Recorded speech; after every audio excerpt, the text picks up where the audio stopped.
The short and big shot. Omumwa gunfukidde omumwa Zubedah. Candle night ogimanyi. Bagita candle night bw'okutte gw'obba. Wa sugar teyamweganye ku live.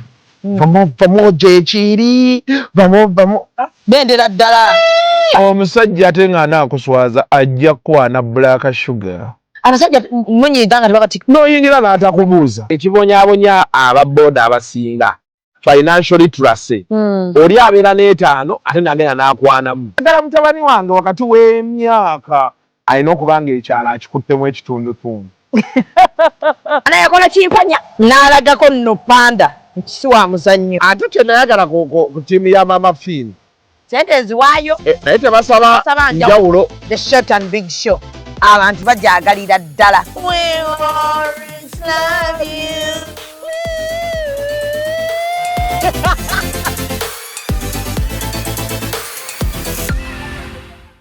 And branding at Print Creations. From custom gift sets to unique promotional items, creative signages and general printing, we've got everything you need to elevate your brand. Visit us at Cham Towers, Suite 70 on Kuruma Road, Lighthouse, Suites D14, D15 and F13. We offer a wide range of stationery supplies, awards and a vintage collection that stands out. Call us today at 0934 893 333 or WhatsApp 0702 683 317. Follow us on Facebook, Instagram and X at Print Creations. Print Creations, where quality, excellence and uniqueness meet. Meet our passionate creator, ready to bring ideas to life at Truth Design Academy. From mastering graphic design to creating stunning visuals, this is where creativity begins. But design is just the start. Lights, camera, action. Exploring the world of filmmaking is just as exciting. With hands-on experience, every challenge turns into a learning opportunity and success is just a step away. At Truth Design Academy, we offer courses in graphic design, film production, digital marketing, website design, 3D animation, and photography, including drone technology. Your creative journey starts here. Enroll today and turn your passion into a profession.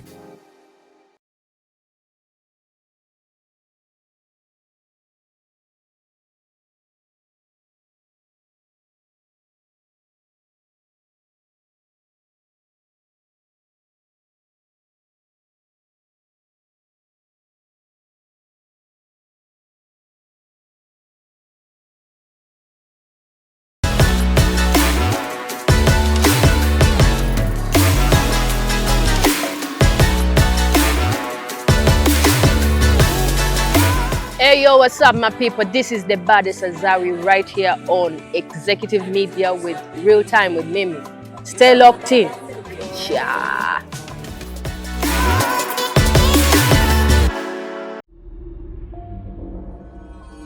Executive Media. Focus, innovate, succeed. So tuli waneno ku Executive Media subscribinga likinga Shame manja lyerinnya lyange bagiyita RealTime with Mimi.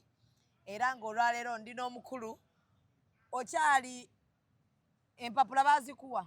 Empapula twazifunye. Wazifunye? Saawa zino oli ne President wa Uganda. President wa Uganda alinze okulayira. Eggwanga lino lijoogeddwa naye tugenderaawo. So omukulu agenda tweyajulira atubulya manifesto ye. Nakoma mulabanga akaaba maziga mayitirivu nakato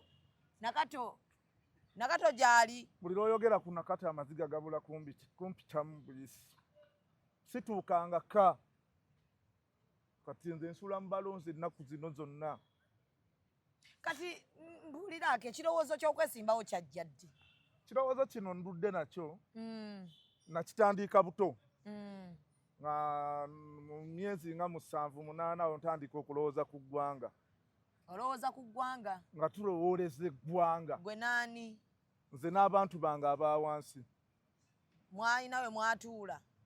Abantu olwadde baali batusabye mu kaseera ako ku myezi emito nti nzije nunule eggwanga. Nga balaba libadde ki? Lifudde. limaze okufa liggwawo ne bagajja ng'olinunule neŋŋamba sijja kujja ne tujja nga tuwa abantu chances ne balimwa kati mpaka luutu eno nabadde sigenda kujja naye abantu bankubidde amasimu okuva mawanga ag'enjawulo ne banga Peterson gw'osobola jangu nga sijja kusobola yegwe Peterson ani omugenzi Bogere Peterson zatudde wano kubanga tugenda kunyumya mu nsanyusa okusanga nange ensanyusa okukusanga bali kunkyazaako ku mukutu nawe balifuna mukisa okukyaza ku president nzani era nzani atuuziza wano president w'eggwanga Uganda alinze okulayira mugumu nnyo nti akalulu akalina mu 5 kawedde dda yesebo buli wempita okuva wano ne mawanga ag'enjawulo baŋŋamba bulijjo tubadde tulinze ggwe keolabise katukuwa akalulu n'abakabba babulweko bakabbira yesebo kuba kati tuli waggulu nnyo tuli kati mu bitundu nga 99 kuba abalonzi bakkiriza abalonzi emikono wagifunye tuli muzinoonya olina weemeka gya buli district eno gundi tuli mukuŋŋaanya bizibu by'abantu baabikutumye abantu balina byebaagala tubakolere so si ffe kweriita kukolera abantu wabula abantu balina byebagamba nti Peterson wootuuka sookera ku kino kati eno fayiro byeriko bakuzaalawa banzaala mu Katanga Wandegeya awo kumpi n'ekibuga nkulidde mu kibuga ate nkulidde mu buli mbeera mbaddeko mu mbeera ya uptown eya downtown n'eya downtown there obadde mu mbeera ya uptown wabeerawa nabeerako ebuziga ng'okolayo ki nali kiriina mu kikomera ky'omugagga mu luzungu kyayita keyateeka wali keyateeka nendaba embeera y'ekigagga eyo nenjivaamu nendaba embeera eyaffe ey'omuntu wa wansi nendaba n'embeera y'omuntu wa wansi ddala omulimi mu kyalo sirina bulamu bwe sitayiseemu era tulina obulamu bwe tugenda osookerako wano mu Uganda obwafa wano mu Uganda teri kintu kisinze kufa nga nsonga ya love omukwano nsookera ku mukwano kuba abasajja bangi tebadde tebalina muntu abalwanirira nzize sooke nnwanirira abantu bange okimanyi nze nafumbirwako nayingira eddya nendibeeramu nga nina missoni zange nenvayo nga sizituukiriza wabula okubeera ku kyokya ebbanga linamala mu bufumbo naye Peterson goddawo naffe ne mutusaasirako gomanye binene byendabidde mu mawulire gano towakana okimanyi kati naawe nkusanze towakana ne tunyumyamu wafumbirwako nafumbirwako nali nina kyembaze neŋŋamba wenfuna omukazi ategeera nga alinamu ku ssente buli kimu kiwedde nenyingira eddya nzimbire maama akayumba mu kyalo byagamba obufumbo bwali butya obufumbo bwali bubi nanyigirizibwa banteeka ku kyokya ofumbirwanga omuntu omanyi n'otafumbirwanga abakazi abeddira olugave the woman of Rugave is very baddest omukazi w'olugave yancunya omukazi w'olugave yamalako emirembe omuntu ayajja n'amasannyalaze n'entuuka n'akaseera nga wa nga tokyawulira nga sikyalina kyendiri ne banjapingakawo wa nga ne batu tikyakwatamu yasinga kuyisa ate obufumbo ki kyotayinza bwerabiramu obufumbo bye sitasobola kwerabira mu bufumbo kozesebwanga kalogoyi otya omukazi yancunya ku makya ku ssaawa 4 ku ssaawa 6 ssaawa 10 nga nfudde oba ki yanfuula oba kiki nammalako emirembe zenatuuka akaseera nga n'amaziga gampitamu naye nga sobola kukaabira mu kikomera kya mukazi nga nina kuvaayo nempita ku street wazaalayo saazaalayo bwe bufumbo bwe nalimu ne sitazaalamu kubanze nalinamu ekigendererwa kyange banda olwabuyingira bwe nti neŋŋenderawo mu plan family planning ne bankuba family planning basobola zaala nali njala funamu kasente nzimbire maama ennyumba mu kyalo naye nafundikira nvuddeyo neegobye ate kyasinga okunduyisaayo maama wange kuŋŋamba mwana wange guma obufumbo bwe buba gumira mu ddya nembudduka netandika obulamu maama akusibayo tamanyi kyoyitamu era nsaasira nnyo abazadde abasiba abaana mu bufumbo nga temumanyi teri kintu kyannuma ekyokubiri mu bufumbo omwo mukazi kunkubako omusajja mulala yankubako omusajja omulala n'asooka aleeta ekisajja kyali kikiga kikambwe kati netulugunyizibwa abantu babiri neŋŋamba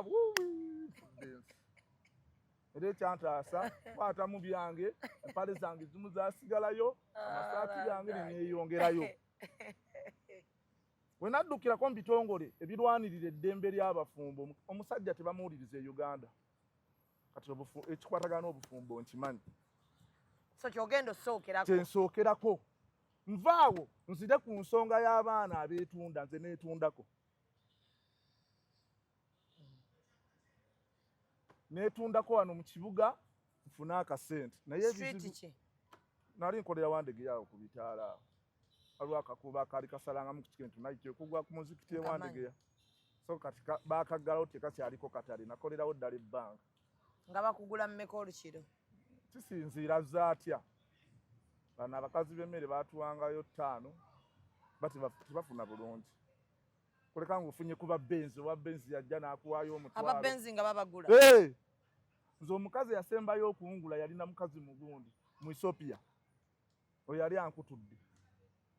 yali ankutudde nali emitwalo 3 bweziti naye nejjusa kuba yangula ssaawa zaalinga 4 n'antwala ewuwe navaayo enkeera ssaawa 9 nga siwumuddeemu era we navaawo neŋŋamba guno omulimu ngutadde kati n'ogwo omulimu tugumanyi ebizibu ebigulimu gavumenti yawano ebyo byonna tebitunuulidde kati teri sisitimu eri Uganda nga sigimanyi wasoma nasoma mpaka ki nasomera ddala nasoma P1 P4 P7 senior 1 senior 4 senior 6 neŋŋenda YMCA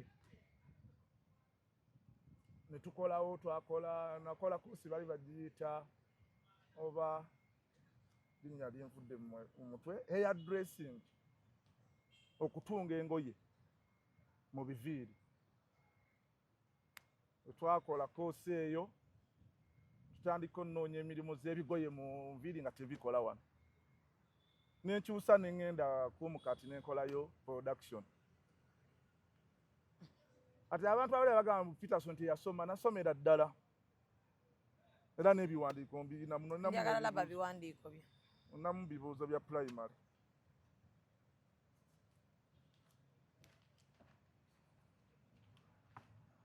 bibuuzo bya primary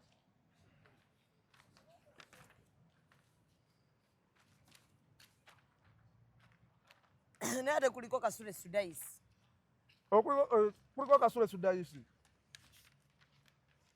ekyo kya mutabani wange ekyo kyange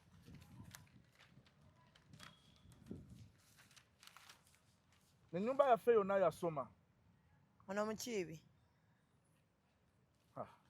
baaka baabitabise simanyi oba lwaki ntambulira nnyo mu kutabikwa ebintu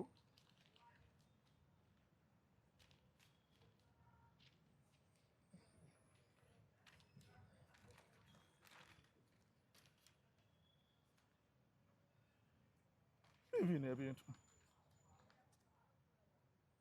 eno bbaluwa eyanyingiza secondary njereere ati bayibuli erina ekigambo ekigamba balina amaaso naye tebalaba Shamimu tolaba anti kiriwa bino ebigambo kwebiri gwe buuza abalaba musa ebigambo biriwa mulina amaaso kunfula musiru si musiru oyina amaaso naye tolaba kati bino byebimu ku bintu byange ebyebuziba okay ekirowoozo kyokuba nti weesimbawo kijja ekirowoozo ogenda okukima empapula kyekyaliwo ngenda okukima empapula wentegeerera nti abakazi betuwangala nabo bantu babulabe ntuuka mu kakiiko k'ebyokulonda ku electoral college abakugu bansunsula bulungi buli kimu bakyetegereza mpandiika nsayininga banga Peterson tulage ku bitabo kwata fayiro eno ndikuba ku mmeeza nga nakato yaddidde ebiwandiiko byange abigyemu ateeseemu ebibye bw'obeera gwokola ki ng'omukazi akyanze ebintu kale nga bbaawo akyanze ebintu by'omukolera ki kiba kibi nnyo kati omukazi yakyanga ebintu byange n'ateekamu agantu ge nendaba nti yeegwanyiza okuba pulezidenti wa Uganda akujja mu ntebe anzije mu ntebe mwe sitanatuula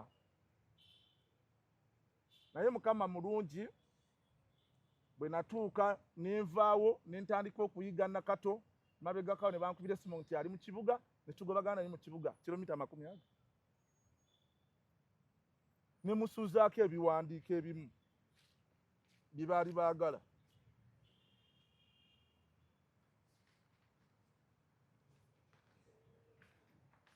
Baali baagala speech ez'oluzungu. Bogere Peterson Manifesto.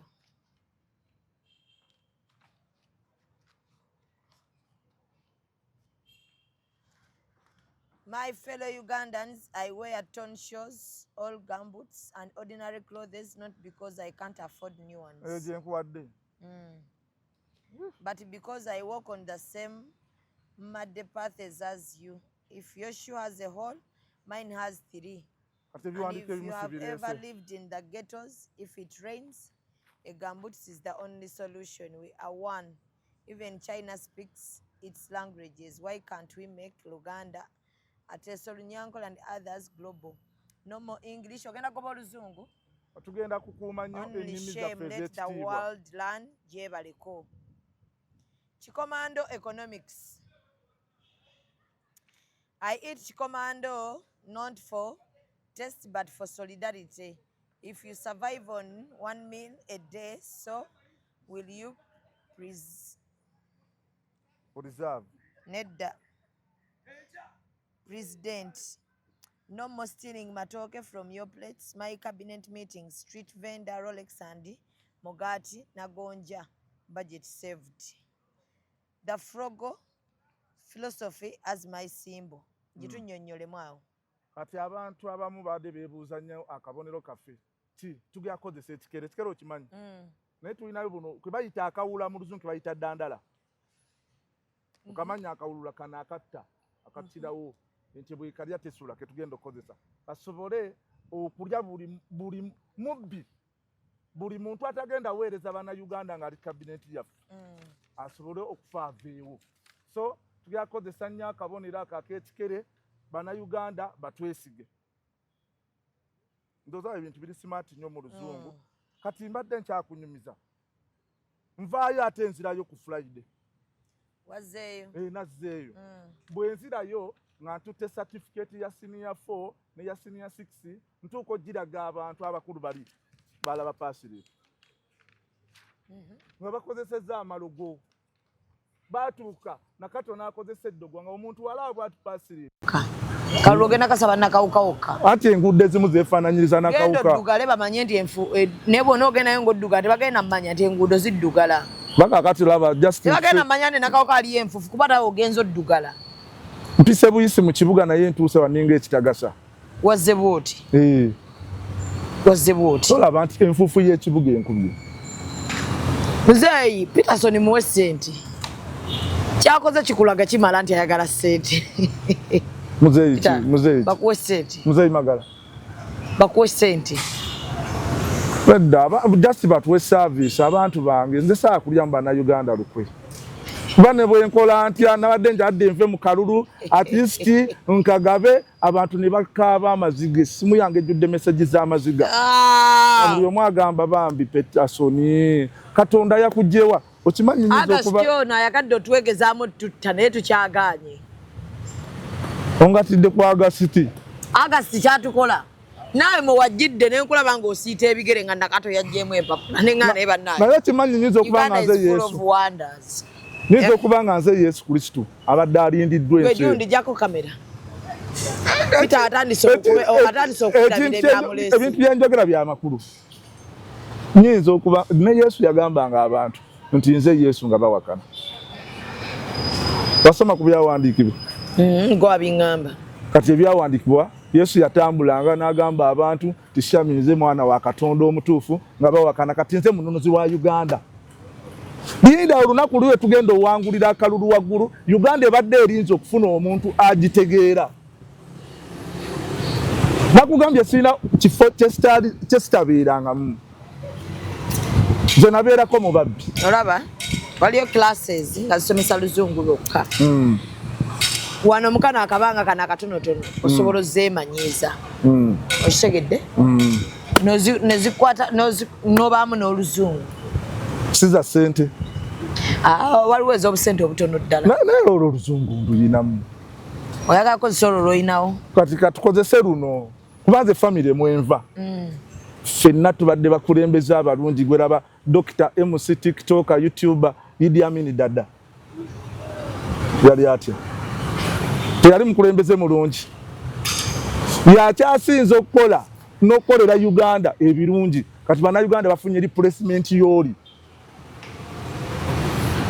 laba mukadde wange Omugenzi Honorable Katolu Bwama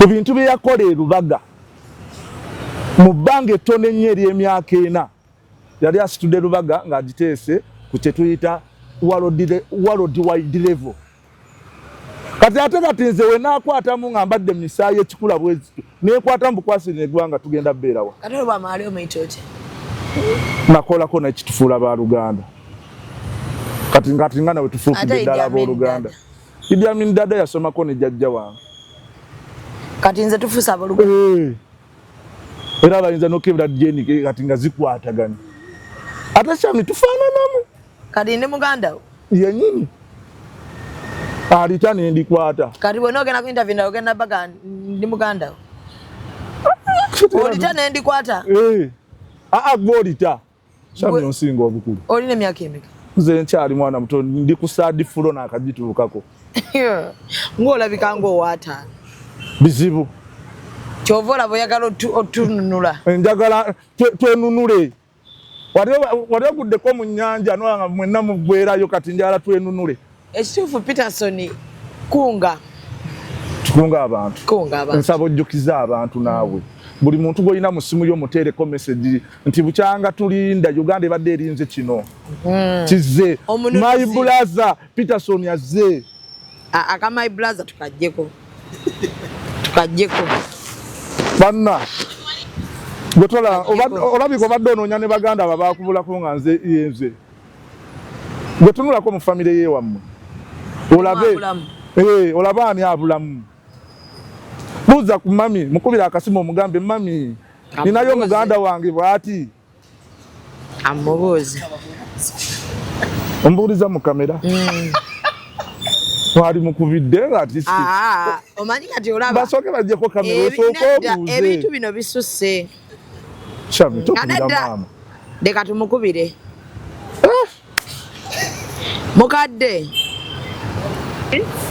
olinayo omwana wo yenna eyabula omwana wange eyabula omulidde omwana eyabula nga yabulirawo wabulirawo mu kibuga ekibuga kyawo takumanyi tategedde ani oyo nze mutabani wo ani totandika bintu ebyo wamamami yenze tomumanyi ku maama takumanyi mukadde ayinayo gye yali eyo musajja ali bamuyita Peterson kati yalowoozezza yeggwe taisi yeggwe towakana kati singa erinya tulize nga taliwulirangako mami beera bulungi munnaaye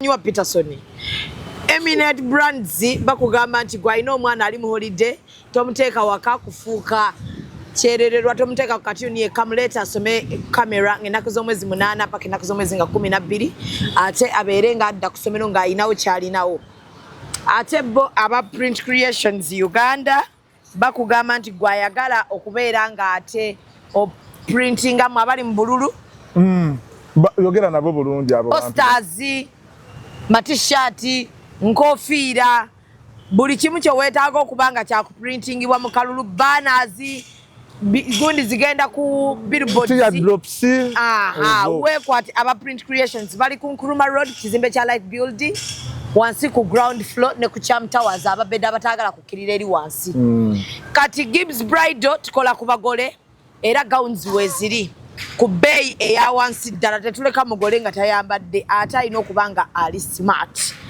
so njagala mbeerekereze ne Peterson abeerekereze kubanga nfuukidde ekizibu musiibe bulungi mweraba ab'omu Katanga tubatumiddeko nnyo mwebale okutuleetera omwana ow'obulenzi. Maama tukutumiddeko nnyo. Shamimu ankubye ekikono. Nkubye ekikono ewa mukadde. Ngenda yitirayo. Tugiramu awo oluseke. Munoonyeeko. Njala mutwaleyo kakoko. Kampe kamuwe. Lwaki oteekawo ate gondi nga ngenda kulambula ku maama. Batuludde olabagana. Nti eno naaba akole ne ya. Nedebeta bolochuwa. Bolochuwa dindi. Bolochuwa kyekimu ne business card. Ate kalenda. Muwandika ku t-shirt. Follow us on Instagram at ECOP Photography or call +256 7. Executive Media. Focus, innovate, succeed.